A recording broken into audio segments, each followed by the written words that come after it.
Hello guys, so may nakita kami isang magandang spot na magandang puntahan. So babiyahin lang natin to simula sa Touch of Glory Prayer Mountain. So biyahin namin tong halos 29 minutes lang. Ganun lang siya kaiksi na biyahe. So ang tatawagin natin tong short ride. Oh no, short ride yon. So pag malayo ang tawag doon long ride. Kaya ito yun, pupunta natin siya.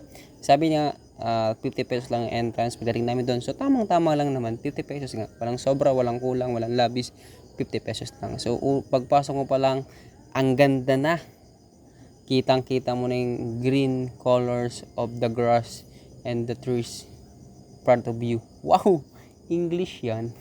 Pero maganda siya mga paps. So yung mga activities pala dito, kagaya ng spider, anong tawag po doon, yung maglalakad ka sa tali. So sarado siya ngayon, so hindi pinapagamit. Hindi ko alam kung ano yun, hindi na kami nagtanong. So nag-stay lang kami itong halos 30 minutes. And after nun, nagkayaan kami. Sabi ko sa kanya, puntahan namin yung papunta sa Little Baguio kung tawagin. Pero pagdating namin doon, sarado na. Kaya nag-decide kami na umuwi na lang muna, at para makapagluto ng masarap na chicken curry. So yun guys, thank you for watching. Pag pauwi, ito na yung driver ko, level up na. Siya na yung driver ko pauwi. Thank you.